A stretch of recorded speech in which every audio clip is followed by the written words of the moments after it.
Welcome back.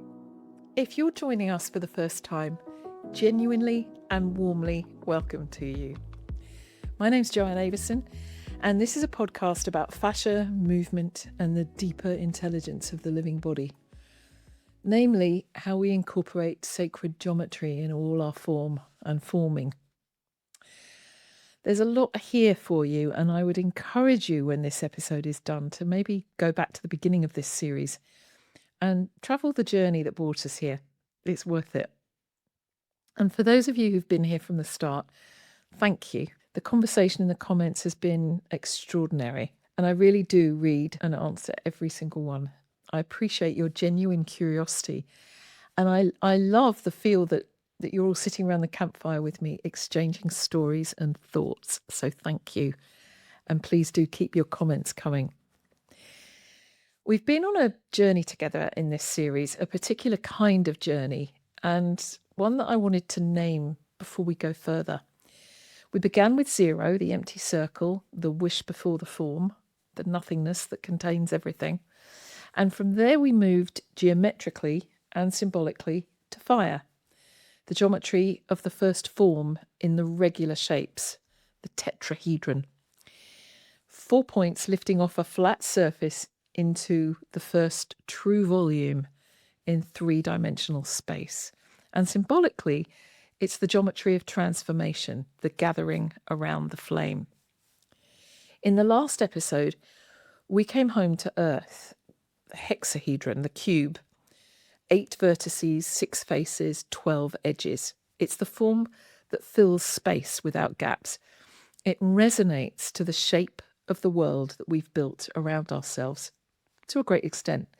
It's the geometry we briefly passed through in that extraordinary third multiplication of our embryonic beginning, when 4 cells became 8 and arranged themselves for one luminous moment in a pattern such that the centres of each cell, or the surrounding pattern that could enclose them, might resemble a cube, or at least match certain coordinates, before expanding to include and transcend them. So fire transformed us, earth grounded us, and the gathering has been, in a symbolic sense, growing. And the next element arises in the sequence, which is water. Let me invite you to imagine something before we meet this next form. Think of a soap bubble.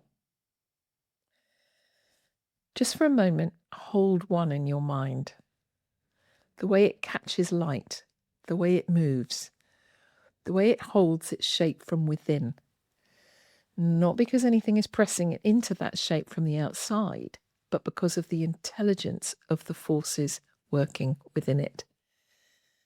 Think of the way it responds to the slightest touch, the way it is, in the most precise sense of the word, alive to its environment. Now, what shape is it? You would say a sphere. Of course, it's a sphere. Everyone knows a bubble is a sphere. But here is what I want to offer you today from the point of view of geometry. A sphere is not a simple thing.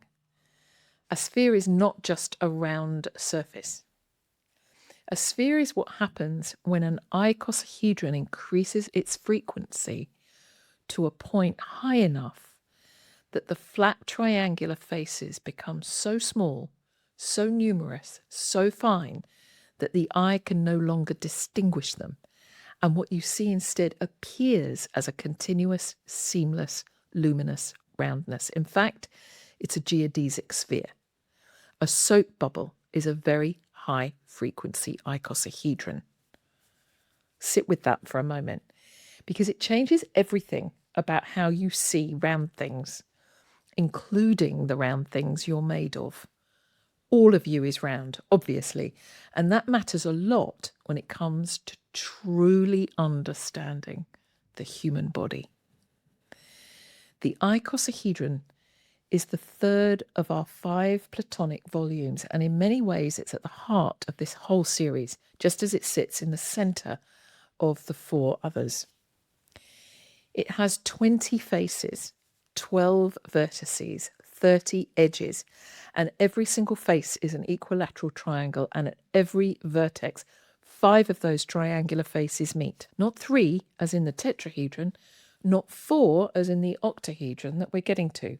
5, the archetypal number of life. And that meeting of 5 at every point is what gives the icosahedron its extraordinary quality of roundness, its capacity to approximate the sphere so closely that it becomes, at high enough frequency, indistinguishable from a perfect round thing.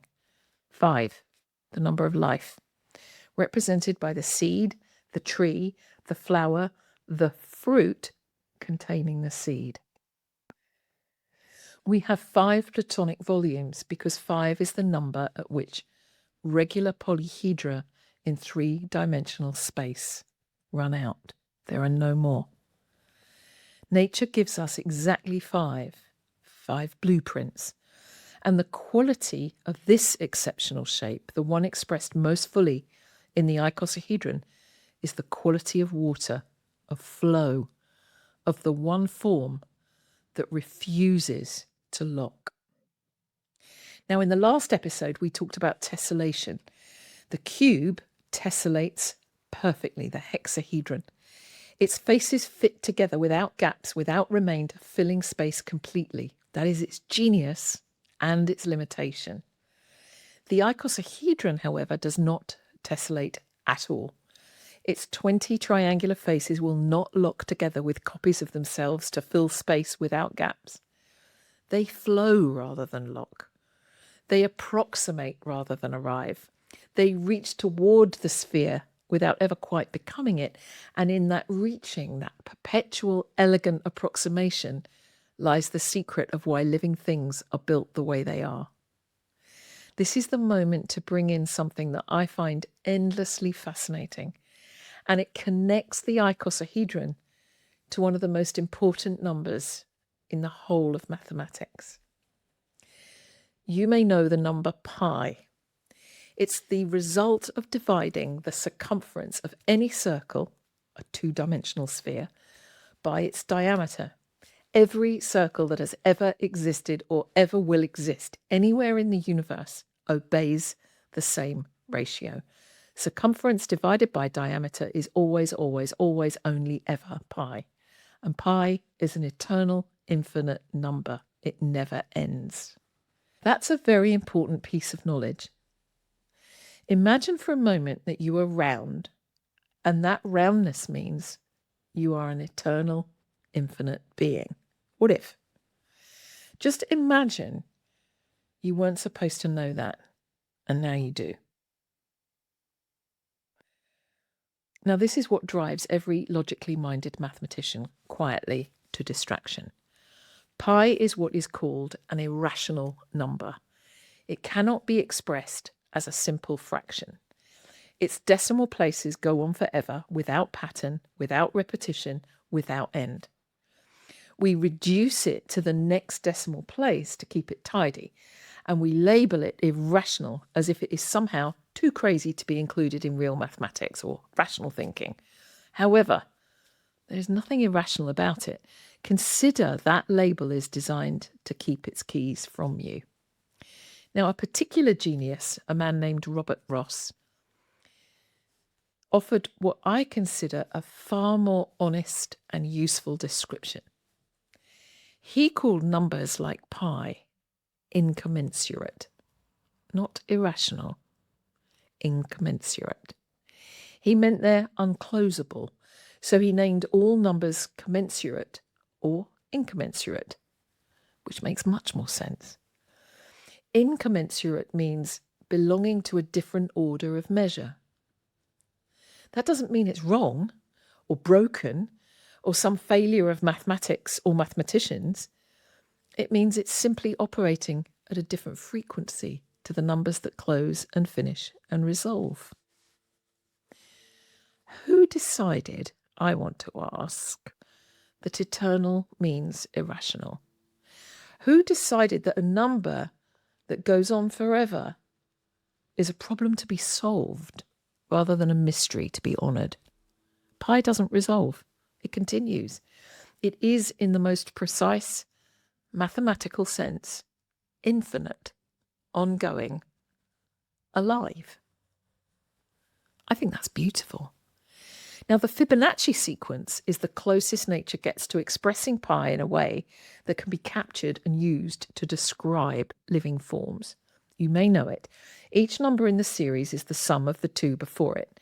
So there's 1, then 2, then 3, then 5, then 8, 13, 21, 34, and so on, outward forever.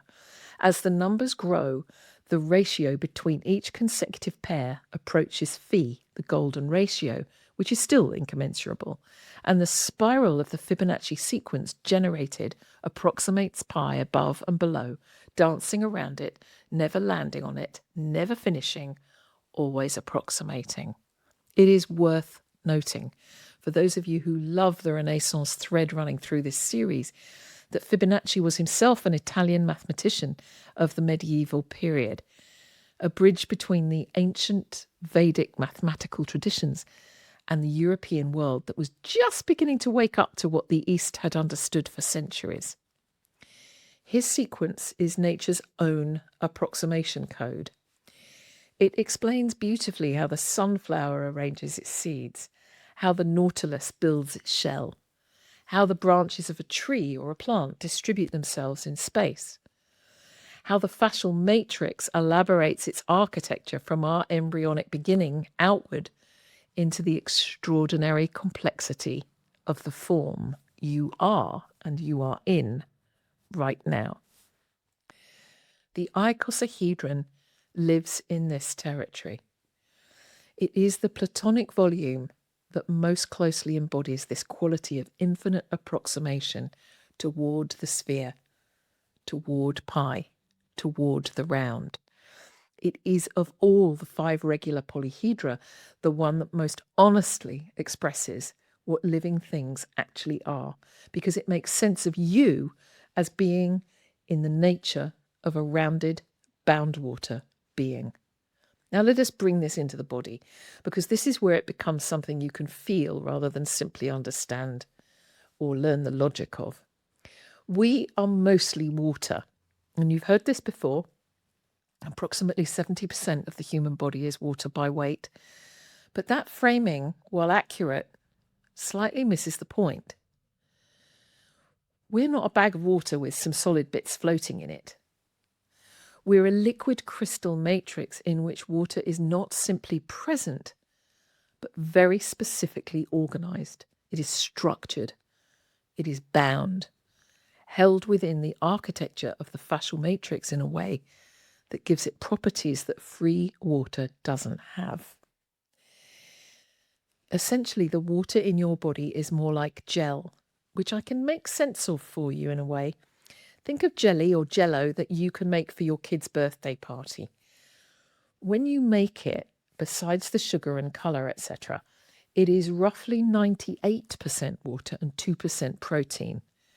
I'm simplifying this deliberately, but however, you pour that liquid jello when you first make it into a mould, and it responds by filling that mould and taking the shape of the container. Once cooled to the right temperature, it can hold that shape without the container. Now think about it. When those little kids dive into that jello and squeeze and squish it between their fingers, no water leaks out. Yet it's 98% water. When you cut an orange in half or you put steak through a grinder to make it into a hamburger, no water leaks out. The juice of a fruit might leak a little as you cut it, but think about it. If you cut that orange in half and turn it upside down, does the juice pour out if you don't squeeze it? No. That's because it's bound water. So the water in your tissues is not the same as the water in a glass. It is water that has been shaped by the geometry of the forms that contain it and the protein that we rely on to create our form. It is the water that transmits force. It is the water that refracts light. It is the water that holds frequency. It is the water that has its own current. It is water that carries a charge. It's water that can transmit information, respond to pressure, temperature, movement, intention, resonance in ways that are only just beginning to be understood. that the ancient traditions understood so very well indeed, long before the language of biochemistry existed to describe them. The icosahedron is the only one of the 5 platonic volumes that can behave as a liquid crystal. It's the geometry of bound water, the geometry of the living tissue matrix, the geometry in the most literal sense of what you are, a unique container of cells, tissues, and the in-between.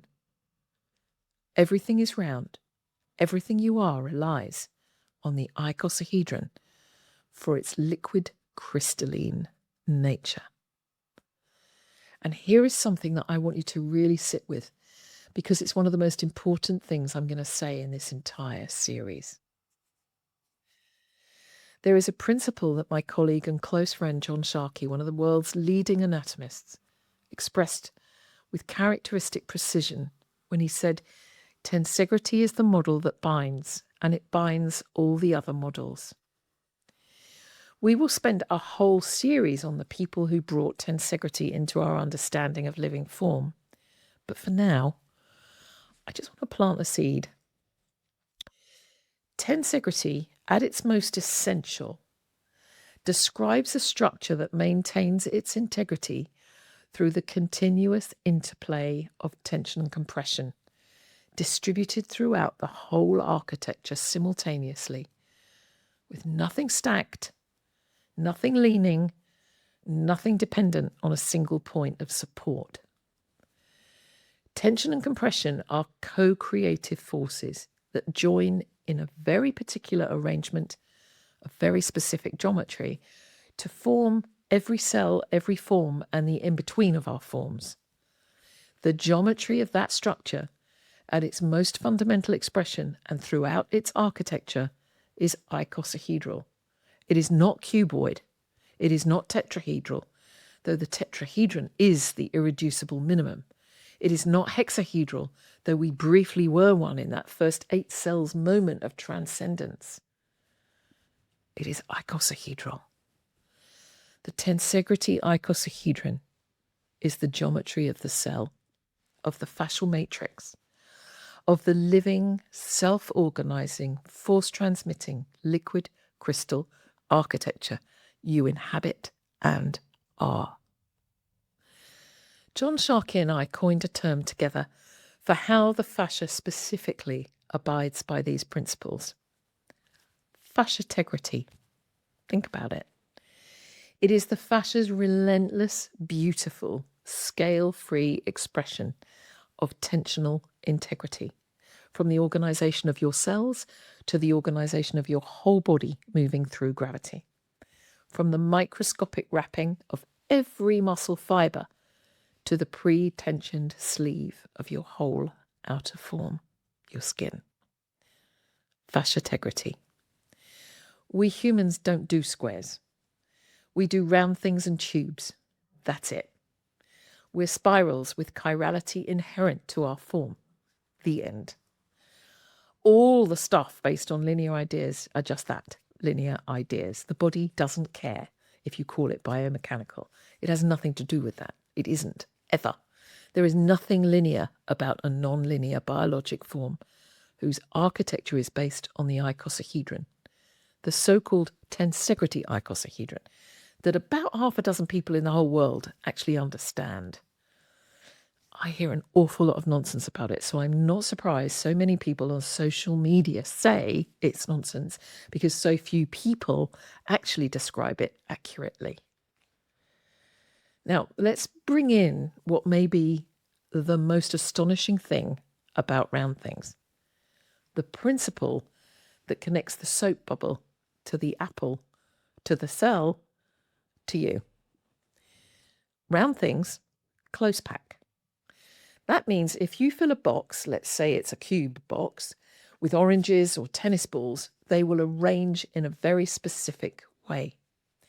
Each so-called layer will organize in the gaps between the layer below, because they're round, contained by the edges of the box.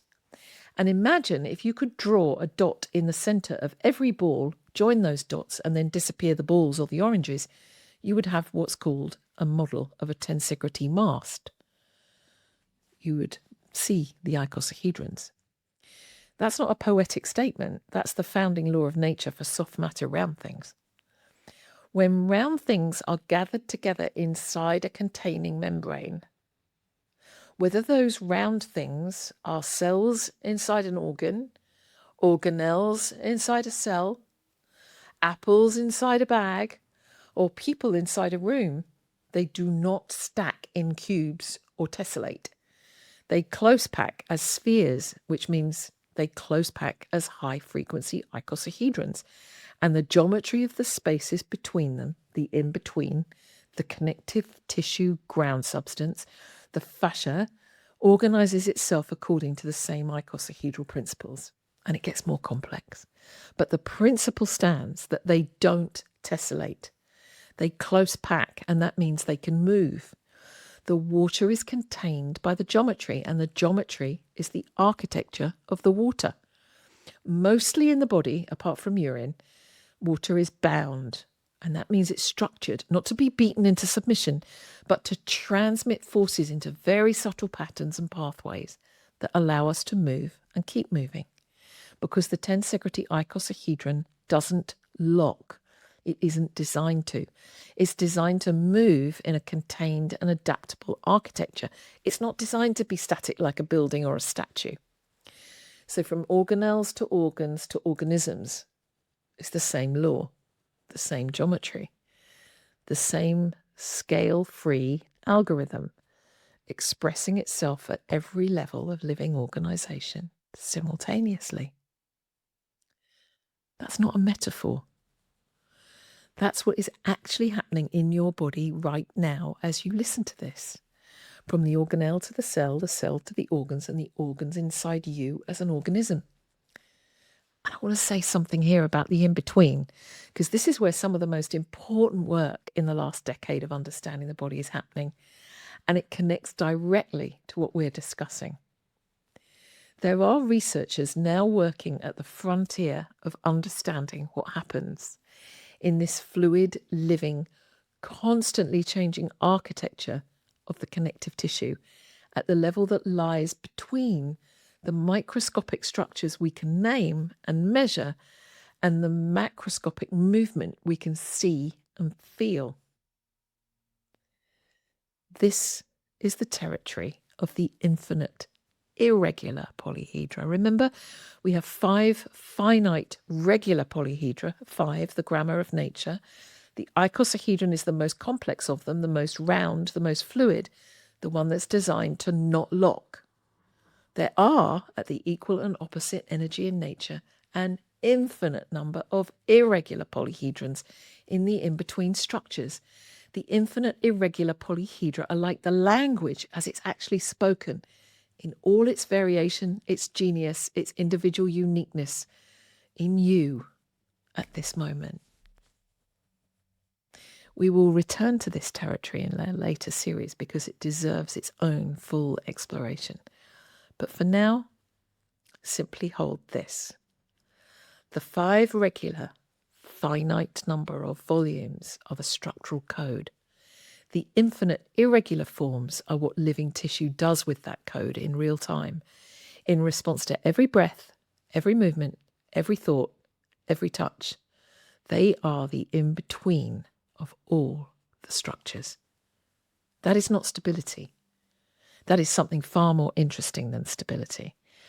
That is dynamic, intelligent, responsive living geometry designed for and as instability.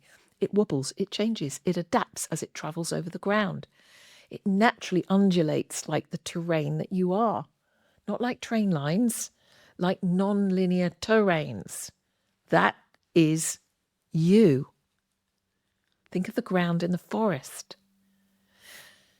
Before we close, I want to give you something to take into your body. Place one hand on your sternum, the breastbone at the center of your chest. Feel the rise and fall of your breath beneath it. Now notice that you're not inflating like a balloon that expands only outward. You're expanding in all directions simultaneously. Forward and back, side to side, up and down, diagonally, in every plane at once. That is icosahedral breathing. That's what happens when a liquid crystal tensegrity architecture responds to the force of the breath moving through it. Not in lines, not in flat planes, in the round, in all directions, at every scale, from the cell membrane to the whole body simultaneously. Now feel that breath moving into your belly, and place your other hand on your tummy and feel how they both breathe, feeling how you can change them. And now feel that breath all the way down from your feet on the ground, and imagine you're breathing in the round, because you are. There's not one linear aspect of your non-linear biologic form that isn't breathing. The water of life isn't still. It moves, it responds, it flows, it holds its form while constantly changing its shape. That's what you're doing right now, without thinking about it, without trying. You are the water, bound cell by cell by your own L field, life field, to maintain your shape. You are the icosahedron at high frequency. You are, in the most precise and beautiful sense, approaching the sphere and only ever approximating the next iteration with infinite awareness as an eternal being. Imagine that. In our next episode, we meet the fourth of the Platonic volumes, the octahedron. 8 faces, 6 vertices, 12 edges. 2 pyramids joined at their base. That is the geometry of air, the stuff we breathe to keep ourselves alive, the living nature of our Earth atmosphere. It's the shape of dynamic equilibrium. It's the form that appears quite still, always poised, always ready to move in any direction at once, always suggesting the pinnacle moment that changes constantly. After fire, earth, and water, we rise into air.